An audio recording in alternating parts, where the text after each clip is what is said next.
Stanford University.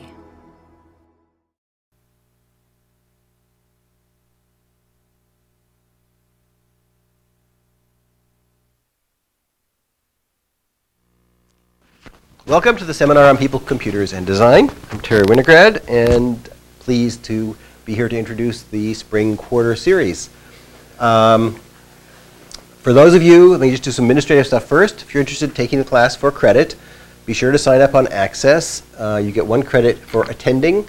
We'll pass around a sign-up sheet. You can sign it. If you attend all the sessions and sign up on the sheet, you're done.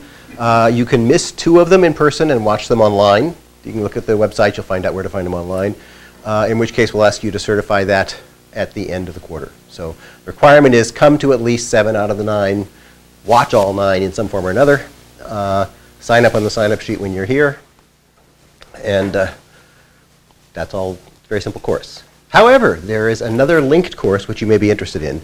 That's brand new this quarter. It was organized by Stephen Dow, who's a postdoc here. It's called CS 549. And it meets right after this class. We're going to go upstairs to the conference room and have a small discussion, and there'll be readings associated with that. So for that class, and students will be responsible for some presentations and participation. So it's more like what should be called a seminar, even though this is the lecture series called a seminar.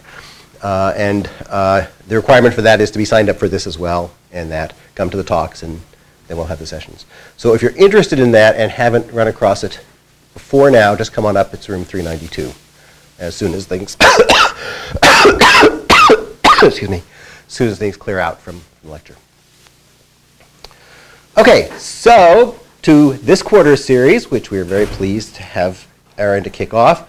Next week, the speaker is Larry Leifer, who is in the Center for Design Research here at Stanford. And the theme for the series, the whole quarter, is design. And that's what the seminar is about. It's called about design thinking. So a lot of you know Larry. He's been here at Stanford for many years and headed a number of things, including the Center for Design Research. So that will be next week. This week we have Aaron Marcus, who has been doing interaction design since well before it was called interaction design. His consulting firm that he started has done a really amazing variety of projects, and I've had him, this is the 3rd or 4th time, I think, 3rd or 4th over the years, and each time it's on some interesting new topic that wasn't the one from before. So he has a tremendous breadth of interest. He's written several books. The most recent one, which he just brought here, called Mobile TV, Customized Content and Experience.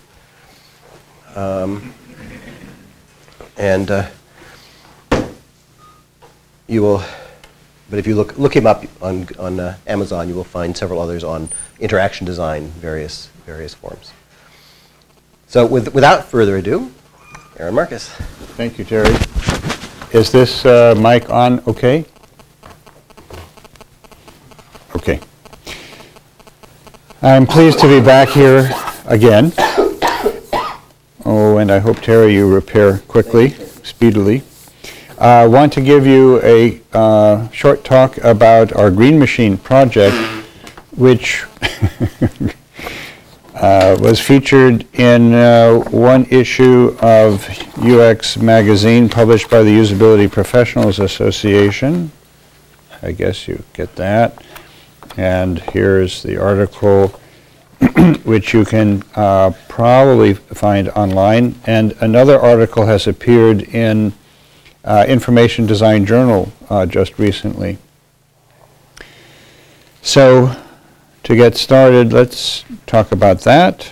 And I have a little extra surprise presentation for you as well. A little bit about AMA, to elaborate on what Terry has said. We've been involved with user experience development, which includes all phases from planning, research, analysis, design, implementation, evaluation, documentation, training. Maybe I forgot something. And especially information design and visualization. But we've also been involved with persuasion design. We create executive marketing presentations to convince top management to go ahead with some initiative of user interface design, which turns out to be very important to get the necessary funding to be able to do the other part of the work. We are 28 years young, and we've been helping people make smarter decisions faster all this time, any place, any technology, platform, market, consumer group, and so on. As Terry mentioned, I've written or co-written 6 books and have many chapters in several other books, including handbooks of human-computer interaction, like the one at the lower left there. I was editor-in-chief of UX for 5 years. I've written 5 years of essays for Interactions magazine and some other publications. Our clients cover usually about 1/3 of the Dow Jones group, and that changes over the years, plus startups, lots of startups. So for this project, which was a prototype creation of something that would combine information design and persuasion design, we didn't have outside funding, so I have to advise you that it's a fake prototype, but we tried to be as realistic as possible. I used several interns who worked with us to complete this project, and we were able to publish it in several places. It basically was exploring how can you combine information design and visualization with persuasion design to promote ecological or sustainable activity, not only in the short term but in the long term. And by the way, how might mobile technology help with that process? And so here's what we did. This is it. I've already shown you everything that we were able to accomplish. Here's a particular mobile screen display. It happens to be for the iPhone because we thought that would give us a lot of bang for our bucks, $0, in showing people what could be done. But it was really intended for any operating system, mobile operating system, to show information and to help people see how they're doing with home energy usage. And I'll explain some of the components in just a few minutes. In the past, meters recording our energy at home have been quite simple. Most of you, I suppose, at one time or another have taken a look at your energy meter somewhere down in the basement or outside the house. It really was looked at by only the PG&E guy who would come around and check every now and then how you're doing, and was not a very sexy, important factor of your life, but it's become more important with the growth of interest in the smart grid. In the future, meter design like this will contain variable data, lots of different data, possibly massive data, and will be viewed not only by that electrical utilities repairman or meter monitor, but also by all kinds of customers or users who want to see how they're doing with their energy use, other interested groups, friends and family who might be peeking in on your energy use if you gave them permission, or the general public. And the context of usage would not be just some meter stuck away somewhere in a box outside the house in a nearly inaccessible place, but some place where you could get access to it all the time. Some of the challenges are to make good use of this information, especially if it can show a lot of data, historical data, patterns of usage, to make it meaningful for social participation, to scale it up for the technology capabilities that are going to be possible, and to figure out the appropriate metaphors, mental models, navigation, interaction, and appearance, which I'm sure many of you know are the fundamental components of good user interface design and user experience design for computer-based display of information. Also necessary will be a way to have a good discovery process that will allow people to discover good things about their energy usage. Oh, look, that particular device is not performing too well, or oh, if I use energy at a different time of the day, I can save X amounts of money, or where can I find comparisons for what I'm doing versus what other people are doing, etc. And there are some information discovery resources like those of Spotfire, for example, which have helped in discovering new information about, I believe, genetic technology. genetics. Here are some examples from Spotfire and Lifelines, if you know of that, from the University of Maryland, which have displayed historical and complex medical information to allow people to see new patterns. The challenge is, of course, to make this suitable for home use, or business use, or professional scientific use. Social media are transforming society, as I'm sure you know and are studying. So there are all kinds of communication, collaboration, multimedia, reviews and opinions, and entertainment aspects that you would never associate with that old electric meter sitting down somewhere in the corner of the house. But once that electrical information becomes part of your life in a different way, it can get caught up with all of these changes in the way we communicate. There are some examples of social media work like Watch Jefferson County, which was created by an individual to track strange incidents, possibly illegal things or bad things happening in a neighborhood. Or Amber Alert, you may know of, caused by an unfortunate situation with the abduction of a young girl. These kinds of things are symbolic of information being brought into a public sphere. It could just as well be about home energy use as well. Social media examples include Flickr or Google Maps, which are able to show information placed in a geographic context or with photographs and other media. There are people who are trying to do something like this, like EnergyStar.gov or Microsoft Home, that are trying to show how much energy are you using, how are you doing in comparison to other people. Google's Power Meter, some of you may know of, tries to create, separate from the utilities and other channels, a way of monitoring energy use.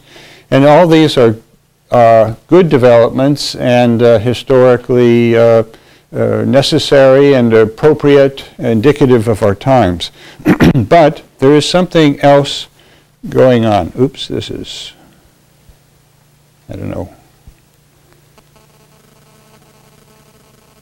why that's repeated, pardon me. But there's something else that needs to be added to this. People have been aware of the need for energy conservation, worried about running out of resources for a long time. Many of you know Al Gore's work in this field. Actually, we were involved 30 years ago with a project called Visualizing Global Energy Interdependence at the East-West Center in Honolulu. I don't know if you've ever heard of it. It was funded by the U.S. Congress to promote exchange of information around the Pacific Basin countries.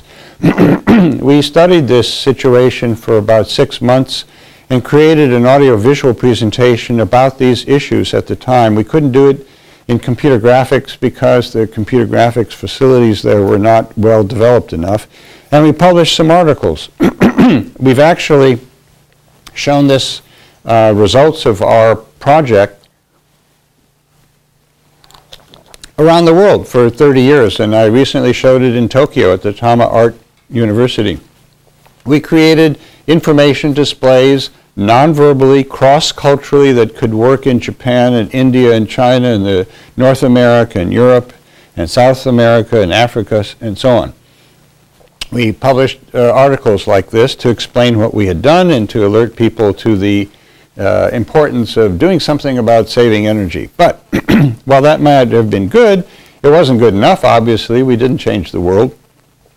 What I think we needed was not only information visualization, information design and visualization, but also persuasive communication of that information. Now, where might we, 30 years later, best approach showing that information? Why not mobile devices? There are about 3 billion of them. There are some varying estimates of exactly how many people are using these devices, because some people have 2 devices. There are about 6 billion phones out there, but only 3 billion people are using them. They are ever faster, smarter, cheaper, with built-in social networking and video, and are fast becoming, for many people, the primary platform for communication. People know about the data of being ecological and doing something about the environment, especially since Al Gore's An Inconvenient Truth. The challenge is, how can you help people actually reduce their carbon footprint in a personal way? Research has shown that with feedback, people can save about 10% of their energy consumption without changing their lifestyle. And that 10% reduction in the U.S. would be equivalent to the total wind and solar energy which is generated in the U.S. So that's a large amount of energy. As you may know, President Obama has commissioned or assigned about $4 billion to the so-called smart grid projects to extend into U.S. households and in businesses, so that the devices that are placed in your home or in buildings like this one can monitor energy usage and send that information back to PG&E or the local utility company. And just as well, you could get that information. Companies are developing a lot of software for the smart grid. I was just at a conference in San Diego about 3 weeks ago that assembled all the people, most of the big players of hardware and software manufacturers, government and utility people, all positioning themselves around smart grid developments. And the meters are more precise. They can show that if you drop the peak loads at the times of day when people are generally using most of the energy, you can save a lot of money. Tests have shown that home consumers will save money, but it's usually out of fear of higher rates. That's the stick beating them, not or the carrot, the lower costs. Right now, only 5% of U.S. meters are smart meters as of February of this year. An alternate approach is to give rebates for people who use washing machines at the right time of day. Utility executives are concerned about revolts of home consumers who blame the meters for their increases of energy costs. People often don't understand the smart meters. They have to pay attention to rate changes according to different times of day and so on. And some of the executives from these companies have said, quote, there needs to be a lot of consumer education for people to be able to understand things. So the results are that with enough threat, people do save a significant amount of energy, a little less so with rebates than with the threat of higher rates. In order to change behavior, you can do things like using those sticks and carrots that I mentioned, the high rates and the rebates. And the utility people were surprised that customers with smart meters were actually more satisfied, had a better attitude about the utilities with a smart meter than without. The takeaway from the literature that I've reviewed so far says that the utility companies have missed some key issues. They misunderstand, certainly, behavior change, what motivates people to do that. Most of the smart grid software has focused on just data analysis. Most of it is oriented towards PC usage, very little of it towards mobile phones. So the key challenge, again, is how to persuade people to change their behavior.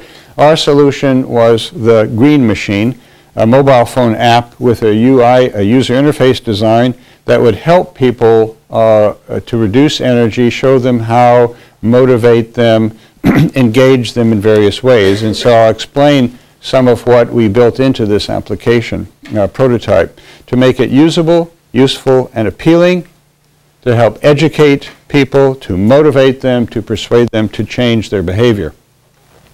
First of all, you have to have some personas and use scenarios. This is for the home usage, not for business, office, or in your vehicle or some other circumstance. The key users naturally would be mom, dad, and the kids. The scenarios would be that they might want to be checking how they're doing, running a major appliance, making a decision about whether to do it now or later, to check what their patterns of usage are, and maybe to gain some rewards or higher status. And we have adopted some behavior changing process theory about how to get increased frequency of usage in these little blocks, and different things can help support that. How to motivate them to reduce energy consumption, teach them techniques for reduction, persuade them in the short term to do something, and persuade them in the long term to change their behavior. And so the various parts of the functions and the data that are available in theory in this application are intended to do that. And these techniques are not new. Alcoholics Anonymous, Weight Watchers, Jenny Craig, Stop Smoking clinics, etc., have incorporated much of this over the past decades in trying to get people to change their behavior in the long term, to reduce weight, stop smoking, take better care of their bodies, etc. So some of the techniques include giving rewards, being able to show comparisons of what you're doing and what the consequences are. You know, you can have another hamburger, but it's going to cost you 42 minutes of boxing. Are you prepared for that? Do you want to have to go on the treadmill for another 30 minutes or 60 minutes to work off that scone at breakfast? If you knew that, you might be motivated to say, perhaps I can pass this time and I'll do something else with my hunger. There are sociobiological perspectives that people are concerned about the future, their children, the next generation. That does motivate people to do things to prepare for that next generation. If you're a parent or a grandparent, you have considerations for the next generations in a very visceral way. Another area is the psychological study of motivation. Maslow, as you may know, studied general human needs for safety and security, for self-actualization, being all that you can be, belonging to a group and being loved or respected, gaining esteem from groups. And so any application that takes advantage of these techniques is going to be more effective in relation to social media and various kinds of communication techniques or access to information to be more effective in improving motivation. Competition and challenge is extremely important for some people.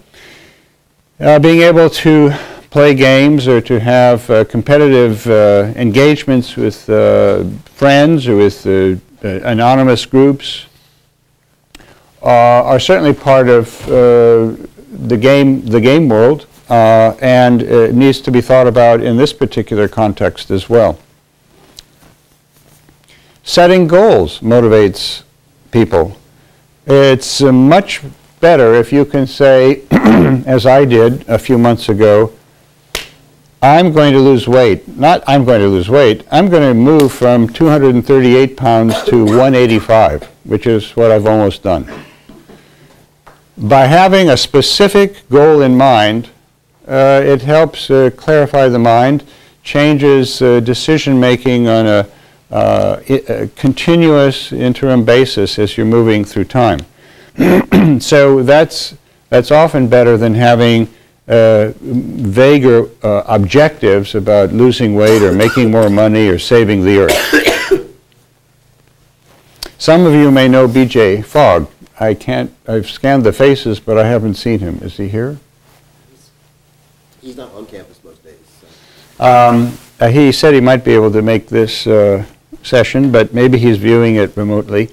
Anyway, I've known him for many years and have lectured at previous persuasion conferences.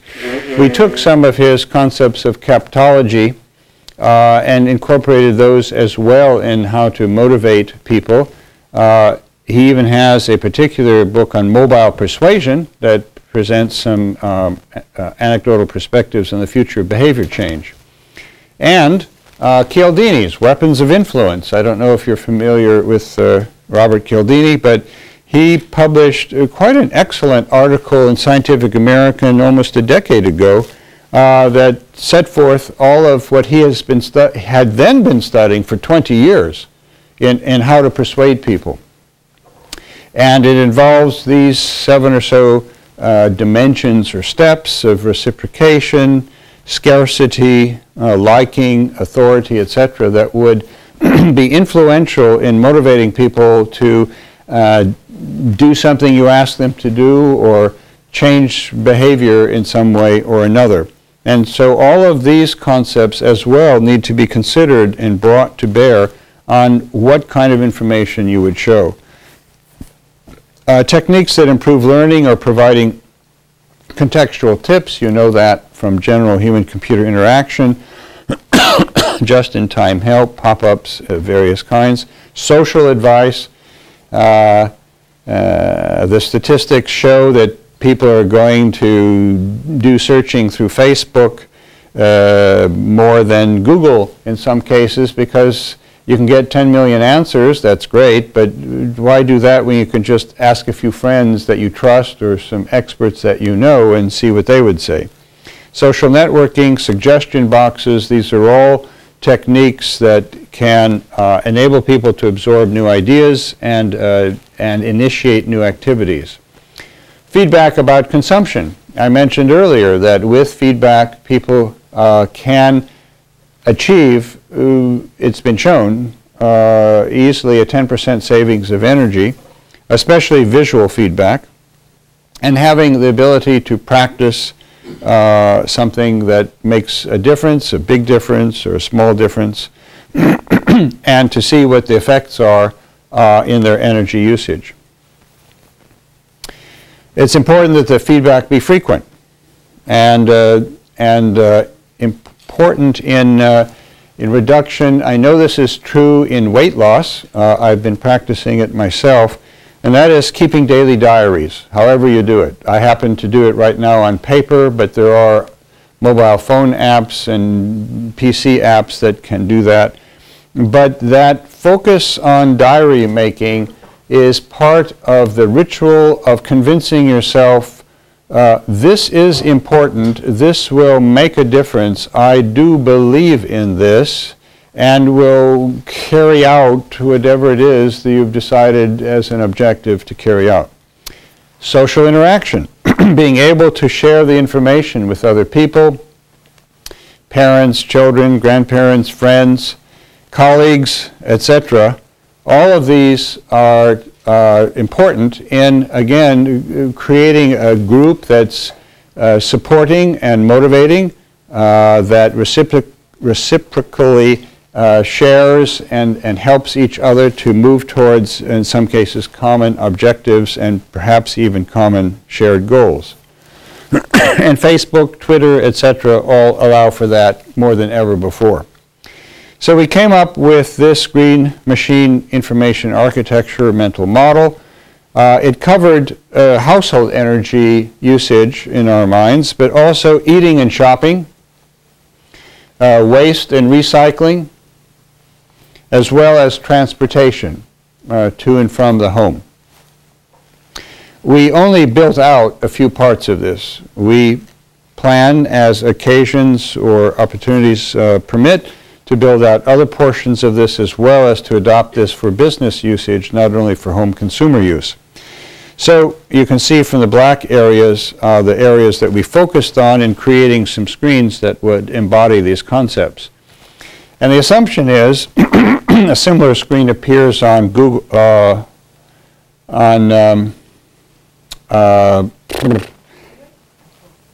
it's eBanff, I think, .com for a medical demo for medical usage, but at any rate, you would see this initial iPhone screen to pick your particular application called the green machine at the lower left.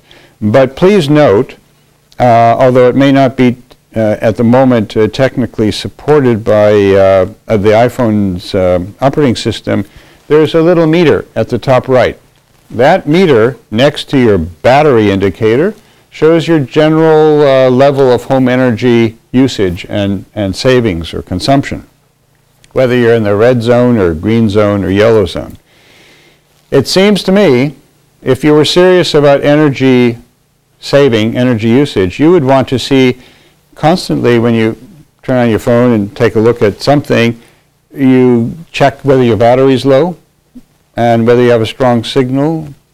Sure, that makes sense for the use of this phone, but it's equally important to know how you're doing with your own personal energy savings, and that's the function of that little thermometer meter. There are multiple tracks of information in the main screen of the Green Machine to help you show your energy usage over a period of time in terms of a line chart,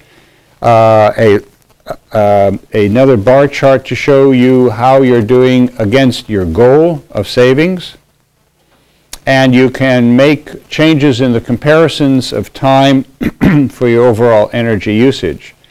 You can also look at, if you choose to do so, some of your key friends or competitors in the game of saving home energy. Maybe even people within the family might be competing, the two children against each other, your household against the neighbors, your neighborhood against other neighborhoods in the city, your city against some other city. This all lies in the future of smart grid deployment and applications that can take advantage of the information that is shareable.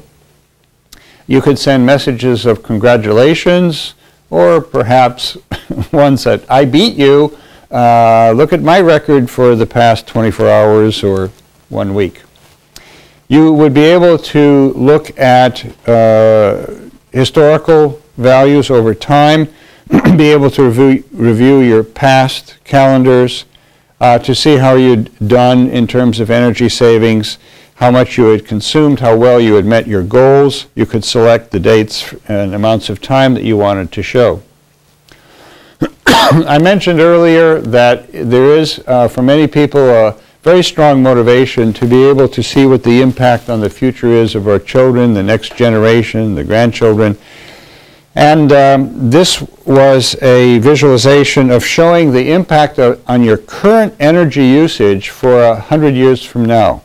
Namely, on the basis of the energy that you are using at home right now, how many species of animals are going to die? How much less potable drinking water will there be?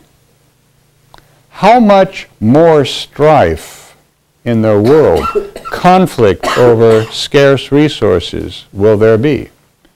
To the extent that models can predict that in a semi-reliable, semi-ethical way, you would be able to indicate that and have a kind of concrete, visceral depiction of what your usage today, what impact it has on 100 years from now. You might be able to find other people that you want to seek out who have similar objectives or even specific goals or particular techniques. You put them into some sort of friendship or social circle of those who are seeking to lower costs, lower energy usage. Those are some of the areas of that information architecture that we built out. We did build out a few more. We have sketched out other portions of this, but haven't built everything yet. We have, however, done some evaluation of this prototype with about 20 people of varying ages, 2 genders, and a variety of professional and educational backgrounds. We used their feedback to make some design changes in the early phases of the prototype. Among the people, the 20 people that we interviewed with the prototypes as we had them thus far, ranging 18 to 65, most of the users were quite positive about the idea that they would be motivated and that such an application would actually lead to short-term and potentially long-term behavior change. Of course, it's easy to say that, looking at this for only a short time and not actually using it. You would, of course, need studies over a period of time to see if people stayed with the program. Interestingly, 35% of the people that we showed the this future 100 years from now favored that kind of display of information, despite the fact that the examples were all negative. You know, oh, look at the disasters that are going to occur if I keep doing this. Actually, what motivated me to lose weight recently was a diagnosis of diabetes and sleep apnea, which meant if I don't start taking care of my body better, I'm going to die sooner. That had a very great clarifying effect on my behavior. It was a negative prognosis, at least in my mind, and it helped motivate me to change some behavior. So that same factor may be working here. We did have some problems with navigation. Some icons and terminology were confusing, and we went about trying to correct those aspects in later changes of the screen design to improve its general navigation, visual appearance, and interaction capabilities. So that's where the Green Machine is at the moment. To the extent that we could with a paper prototype or screen prototype, we've proven its acceptance or the believability that it can help motivate and persuade people. Naturally, there's need for further R&D to complete that full mental model that I showed you. We only looked at a portion of it. And to carry out further studies of interaction and appearance details. But a prototype now for home usage and by extension an adaptation for business usage is viewable or seeable and can be used, we hope, to convince someone at Google or PG&E or some of the hardware and software providers for the Green Machine technology developments to take this kind of application further to commercial development. So it was really creating a concept prototype to convince people to go further. We've done that over the years. In fact, for 30 years we've been doing that for various projects. This was a self-motivated attempt to do that. I mentioned that the Green Machine approach, which is combining information design with persuasion design, can be directed to other content like health, which we plan to do ourselves, and to other platforms, to the PC and to other contexts, namely the business usage, office environment, not only the home environment. I want to acknowledge several of our associates who worked on this project, particularly Jan Brescia, Margot Horowitz, Jeremy Jean, Hyman Kim, Eileen Lee. They are all interns who have been with us during the past year. We have presented this at a conference on information design in Paris, sort of for the first time last year, and at other places around Europe and the US. And we've published, as I mentioned, several documents describing what we've done. There is a bibliography of information available if you're interested in pursuing these particular topics in your own work. And I believe this... You can send me either that slide or the I think I already sent it. Okay, Stephen have it? Yes. Yeah, Stephen have it. So you'll have this available to you.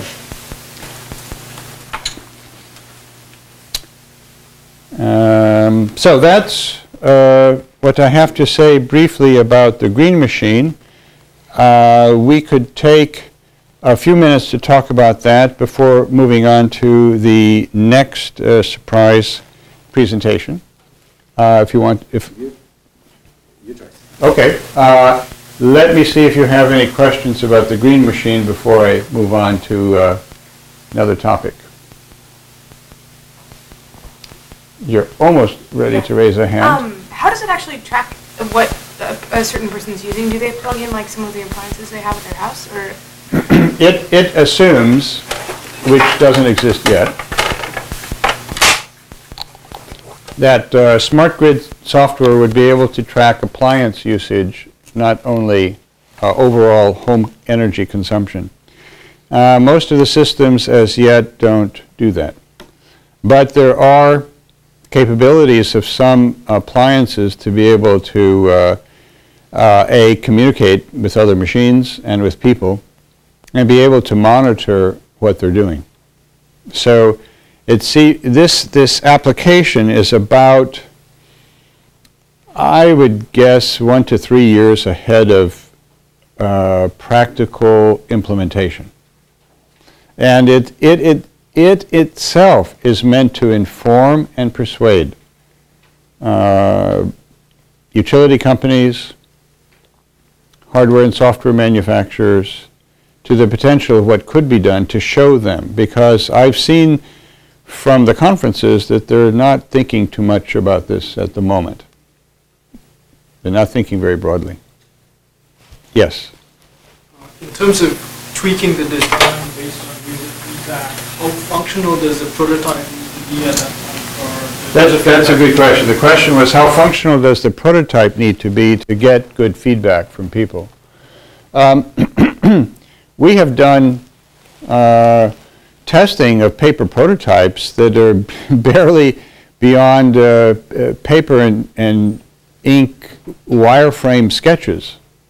And the HCI, CHI, and other communities are familiar with a lot of techniques that are used to get feedback, and not only to help build designs, but then to evaluate them.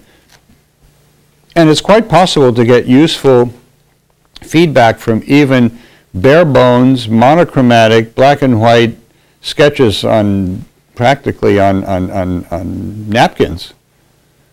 Because you're looking at bubble diagrams, kind of elaborate bubble diagrams of conceptual organization. Should this information be here? Should it be somewhere else? What should we call this? Does this does this word make sense here?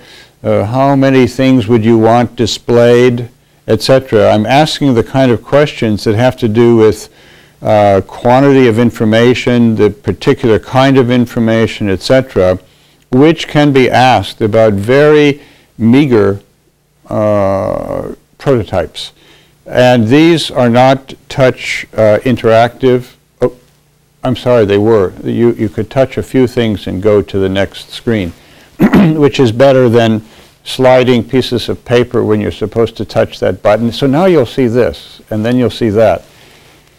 And that gives people a better experience of that situation, and you can get some further feedback about what did they touch and did it make sense, what popped up, that sort of thing. Of course, if it's a full-blown prototype, as we have also done, with even a miniature database powering it, it can be more effective for both conceptual design, and you're drifting into perceptual design of, do these icons make sense, the particular icon that's shown? Do you think these colors are too strong? Do you think it's too crowded, etc., which are details of the actual layout, the visual appearance, and details of specific interaction. Is this space enough for my finger? Am I covering up key information? Should I have had an offset cursor, etc.? Like Google Maps lets you put a push pin, and as you're moving the push pin around, there's a little X down below, so you can actually see where the point is going to be when you release your finger, ba-bum, and the push pin, boop, sinks down to that place where the X was, so you didn't cover up the very target you were trying to locate the push pin for. Those kind of details have been solved in many other applications. You would need to solve them here as well. You can't do that with this scale of prototype, but you can still solve many of the conceptual design aspects, certainly with this fairly complete prototype, even if it's not very interactive. Terry, yes. Yeah, just curious about thinking about the sensors and monitoring that you would have. You're willing to sort of go look in the future. What's going to happen if appliances knew this, and so on and so on. But on the interaction with people, you stay very present-day conservative. So it seemed to me that, for example, if I were trying to do this task, I would say, well, when I push the start button to my dishwasher, it says, Did you know that if you delay this for 3 hours, it will save da-dum-da-dum? Now, I have to assume I have a dishwasher with a voice output and so on, but that's no farther off in the future than a dishwasher that knows how much energy I'm using. Actually, I would guess, since we've already had experiments with talking refrigerators that for the most part weren't too successful. They didn't have anything interesting to say. That's the point. They didn't say, hey, do you know what movie is playing right now? You can get a good deal. Or that didn't... I don't want to get caught in talking. What I'm saying is point of activity. I understand. It happens when you're doing something related to energy as opposed to when you choose to go off and bring this application up on your phone. I think that the two circumstances would be complementary. And that this would also be a kind of device manager and a program scheduler, perhaps for multiple devices, based on the ensemble of devices in which you had made changes locally with your dishwasher and you were attempting to open the door of your refrigerator fewer times and remembering the light sensors had automatically gone off. I mean, what we are struggling to get started in the U.S., Europe, and other countries have had for years, to turn off the lights automatically when everybody leaves the room. We in America tend to leave them on. So there'll be, some of this will be automatic. Some of it would give you a not point of sale, but point of use information or warning or advice. And others, like your ability to program your DirecTV scheduler for shows, would show up in a kind of energy manager, monitor and manager application that could look across devices and across time. I don't think that they're mutually exclusive.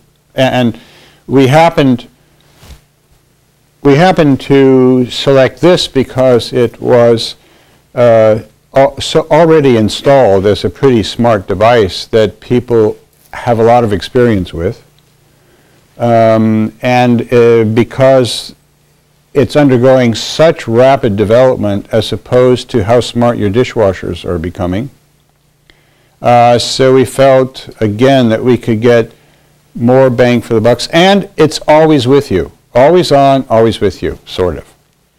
And so it was a potential place in which a lot of information and persuasion activity could take place. I agree that individually your washing machine could be part of this system of devices that are attempting to help you lead a better life. Good point.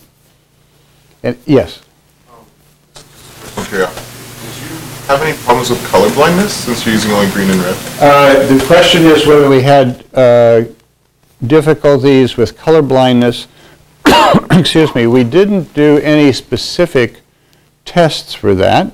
We could, we should, but color deficient viewers rather than colorblind users are a factor. 8% of males, Caucasian males, have red-green confusion. There are other forms of color deficient viewing that even have a lower percentage, and it's not equally distributed around the world. Asian males have only 2% color deficient viewing. But most of the colors that you see from displays are actually pretty composite hue combinations. They're not extremely pure. And so I don't think in many cases it would be a severe problem. But one would want to check that. It is an appropriate thing to check. And another aspect perhaps related to that is accessibility of such an application by either those with no sight or with some other physical or cognitive or other handicap that would make it more difficult to take advantage of an application like this. You'd want to make sure that it qualified as a universal access application. And that's a whole separate topic. Yes? So when you were designing this, were you thinking of it as more of a temporary intervention, or was it designed to be more of a kind of a permanent tool to become part of your life? So in terms of, I guess I'm thinking in terms of behavior change, do you need this tool for the rest of your life to keep that behavior going? That's a really good question. That's a really good question. Some of the research in dieting shows that only the people who keep diaries last on their diets. But on the other hand, as Terry was mentioning, you could make some changes in your environment and train your machines and automate your lights so you wouldn't have to think about it anymore. There are a lot of things that could be done that would mean you didn't have to remember to turn off the lights when you leave the room. I remember my parents would always go around and turn off the light. Why burn electricity? And they also never wanted to talk too long on the telephone because it was so expensive. But this is based on growing up in the 1920s, 1930s, 1940s. And nowadays we just walk out of the room and all the fluorescents or tungsten lamps are still burning. But your room could be smart. Your room could be ecologically smarter and take over some of that. But it still begs this fundamental question. And I think that I don't know the answer to that question in the long term. I believe, from what reading I've done, it requires a certain amount of continuous monitoring and vigilance and awareness, being aware, eating with awareness, consuming with awareness.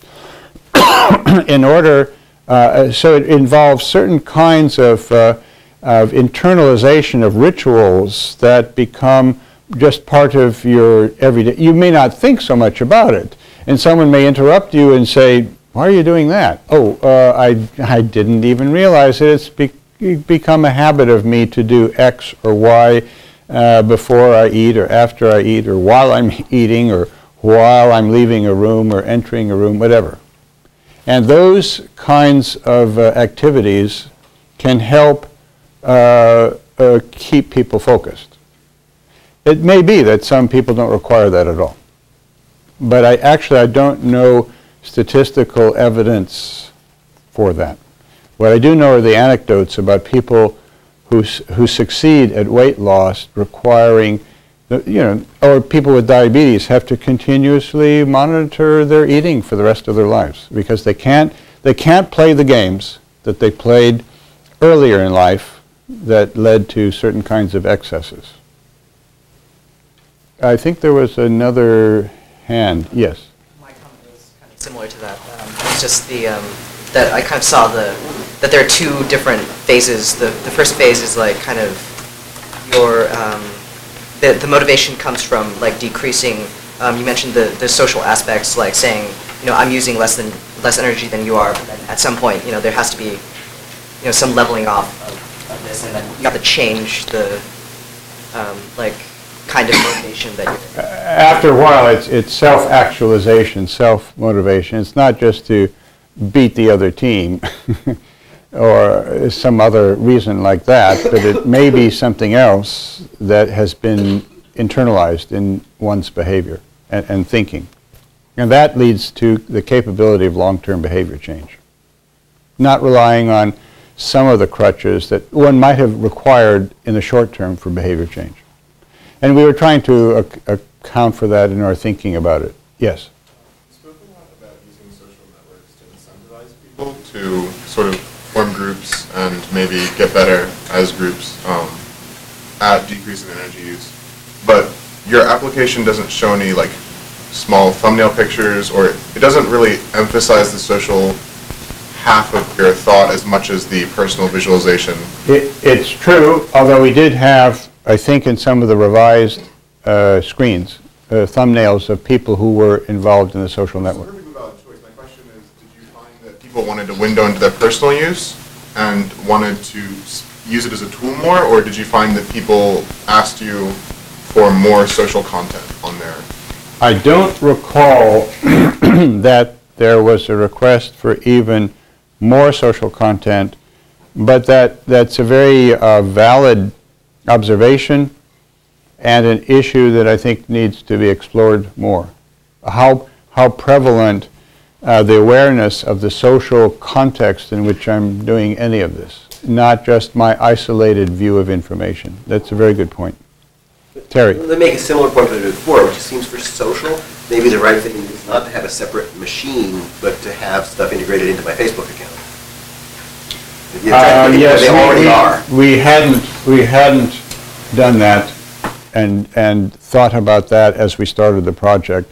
I've seen that happening with Facebook in the year now that we did this project, and it seems possible that these things might reside somewhere else than as a separate app, but actually be incorporated into other social aggregators.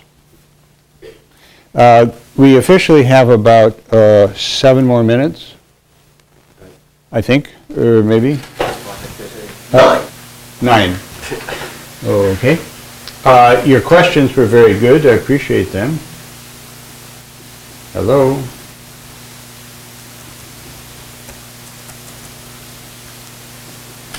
Come on.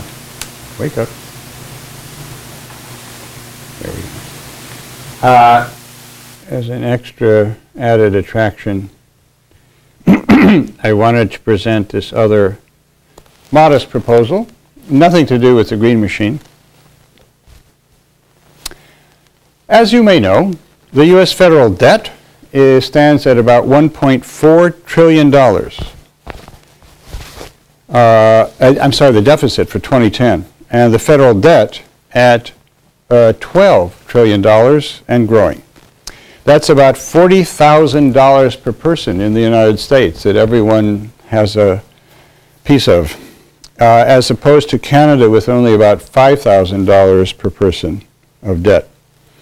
President Obama, the Congress, everyone is trying to do something about this. You read about it every day in the papers. China is, I think, still the largest foreign holder of U.S. debt. Our relations with China are rather complex, considering that they own a lot of our debt. There have been challenges. It seems reasonable to try to tax the wealthiest of our nation's citizens to get rid of some of this deficit and debt, or the rich corporations. Is that likely to happen in the near future? Experience has shown that it may not happen so quickly as some people would like. So I have a simple solution, and that is to create something you might call vanity bucks that account for not economics but egonomics, by having the U.S. Treasury Department decide that it's okay to print images of living or dead people on U.S. currency, even non-citizens, and that it's okay to print corporate logos. As you may know, a recent decision says of Congress that corporations are just like people. Remember that recent decision? So, this is a graphic design solution to a major economic problem in the United States. The only catch is it costs $100 million per image to appear on the currency. That means that you only need about 7,000 such images and you've erased half the U.S. deficit.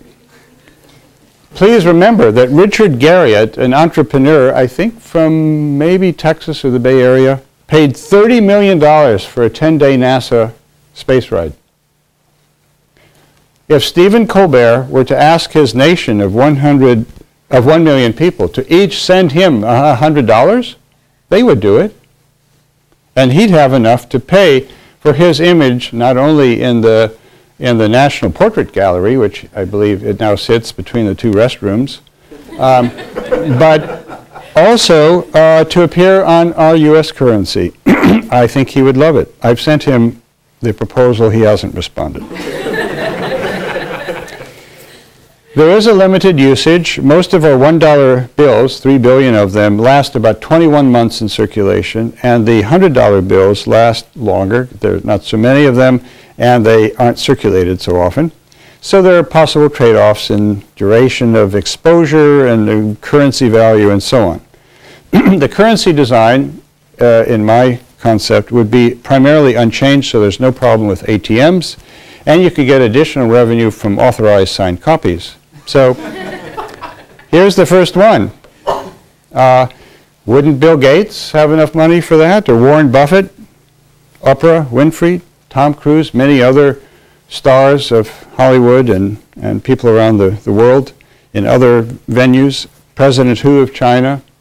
This would be a singular example to deal with the Abbott and Costello phrase of who's on first, if some of you remember that, or Prime Minister Putin. It might allow the first African American ever to appear on U.S. currency, the first woman, the first foreigner.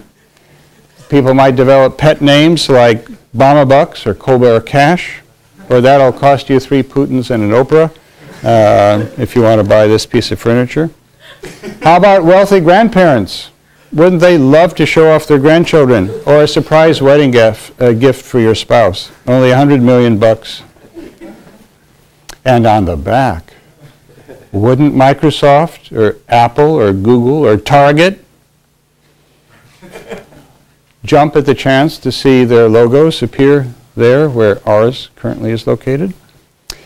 You can see the full proposal on the web at this website at the American Institute of Graphic Arts, which posted the full proposal for this.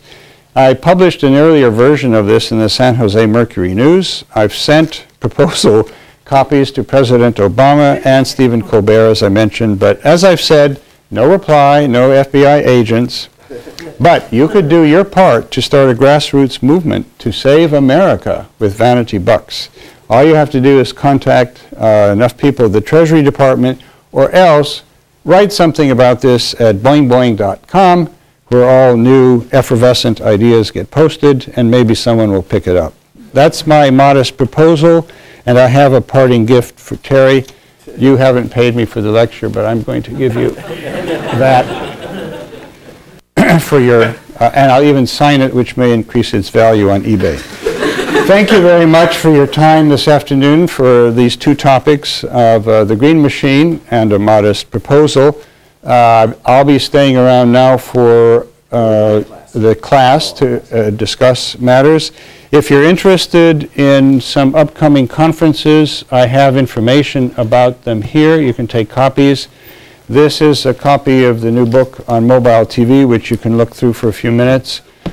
This is a copy of the cross-cultural tutorial that I'm giving, along with a mobile tutorial at UPA in Munich in May, and elsewhere in Germany, also at this conference and at that conference. And I want to announce for those of you who are interested that HCI International has graciously allowed me to become the chair of a new conference on design, user experience, and usability, the first time that's ever been featured at this conference. And I'm just now assembling a board of advisors and invited session chairs. If anyone has particular proposals, I'd be happy to entertain them. I hope you'll think about attending this in 2011 in Florida. And if you have questions, you can contact me through Terry or through these cards. Thank you very much.